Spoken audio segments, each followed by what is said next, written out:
So today we're going to finish up on our fairy home, and these are two very nice examples. You can see how this background's really light blue and this is darker blue. We've got different shades of green in here, and then how you paint the doors and windows, it's up to you. And the background, it happens to be blue. I'm going to probably do blue or violet, but it can be any time of day you want. So if you want it black, that's fine too, okay? So what we're going to do today we're going to learn about landscapes, and we talked about that last week, so that I can create a painting of an outdoor scene that features a fairy home made of mushrooms. So, and remember, a landscape is anything that is painted or drawn outside. So even though this is a fantasy landscape and it's a fairy home, it's still outside, so it's considered a landscape. And we have in the front here, the bottom, that's everything's really close up. That's called the foreground. So everything's gonna be enlarged here. The middle ground would be like where your mushroom house is, and then the background would be everything back here. So it could be the blades of grass and the sky. So you have these layers to make it an interesting landscape. So today, when you get yours back, one, I want you to make sure is, did you trace all of your pencil lines? If you still have some pencil lines to trace, make sure you trace them with the crayon. And then once you're done, you're gonna get your paint tray that has your warm colors here and cool colors on this side, and then a water cup. And I chose a couple different sizes of brushes depending on what I'm going to paint. So first thing I'm gonna start with is I'm gonna kind of paint this mushroom. So the mushroom's pretty large, so I'm gonna pick a larger brush. So I'm gonna dip my brush in the water and swirl it around in the paint. I shouldn't be digging or twisting my brush, I'm just swirling it around. So basically the paint is going to go onto the bristles of the brush.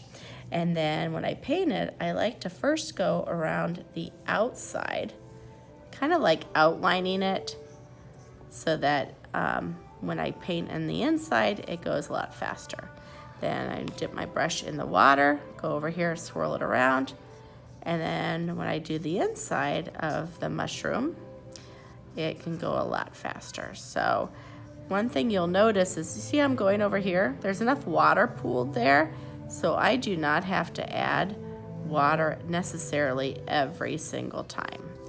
Okay, so my brush isn't making much of a mark, so that means I'm gonna add water this time, go back over here, swirl it around, and then paint. So the paints we're using today are called semi-moist paints, which means they never get 100% dry. So they're great to use, and really the only bad thing about them is if there's water sitting in them, then they will get kind of a gooey. So make sure you aren't jabbing away at the paints, okay? So I've painted my mushroom top, and then now I'm gonna paint the mushroom here. So the mushrooms, you can use browns and yellows and oranges. Any of those colors I think work really nice. So I'm gonna go back into my water, clean out my brush, and I'm gonna use mostly browns with a little bit of orange. So I'm gonna swirl it around in the brown, and then I'm gonna kind of go around the edge with the brown, and notice mine's not really dark brown. And I'm doing that on purpose. I do not want it to be really heavy brown color. See how that's really, really dark? I'm not wanting that dark. So I'm gonna kind of spread that color out a little bit so it works. Then I go back in there, and I went a little bit over my shutters. I was kind of not thinking and talking while I was working. So right there, that's a lot of brown. So this time I'm gonna go just a plain water, and I'm gonna go right on top of that area so that now the brown is not quite as dark, okay? Now, that's just a solid brown. I could go back into a orange or yellow and add a little bit of that to it. I feel like when you add more than one color, it really makes the color look a lot richer in color and interesting. So I'm just gonna kind of paint this left side a little bit with that orange just to kind of give it some depth, okay? You can also have underneath here, I'm gonna leave some of these white, but if I wanna use a smaller brush and use gray, and I have black in here, I don't have gray, so if you want gray, you are going just to dip it into the black, and you just barely dip it. And I'm just tracing over these lines with my black, but I have lots of water on it, so it becomes gray. And you may have noticed, you see how the paint kind of bled right here? If that happens, and you don't want that to happen, a couple things you can do. You can take a brush and a little bit of water and kind of rub that area, or you can take a paper towel and blot it. So you're not rubbing it, you just kind of go down and then up, okay? So I'll paint like inside the windows, but since that bled a little here, I'm thinking I'm gonna wait to paint that window area and the door until this brown is completely dry, okay? Then I'll paint my sky, my grass blades and everything else. If I'm wanting to do a little shadow on my my clouds, I'm gonna have just barely touched the blue, and I can kind of go around here. Oh, barely touched it. I need to touch it a little bit more. Maybe go around the outside edges here, maybe then go into the water, just to kind of soften up those clouds, okay? So these are just different techniques I've learned over the years. You can kind of experiment on your own, but just know whenever you want to lighten a color, that means lots of water.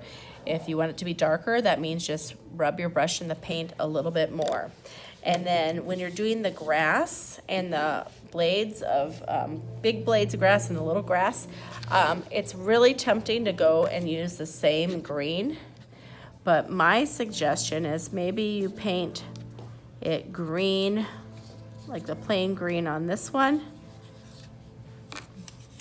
And then you can go over the green with like a little bit of yellow. And then that's gonna make it kind of a lime green, and it will make it look interesting. So it's not all the same shade of green. Okay, so I've got green with yellow. Maybe I'll have green, just plain green. Maybe I'll have green with blue, green with brown, and all that. Okay, so I want you to notice two things right now. One, that where it bled, that's one thing I have to remember, and sometimes I forget, and I've painted a lot. So you might have to skip around from area to area. And the second thing I want you to keep in mind is, you know, painting it with one color and then using a second color to add to some of the areas, I think makes it look interesting, okay? So you'll skip around and paint, and if you don't finish today, you'll have next week to work on it.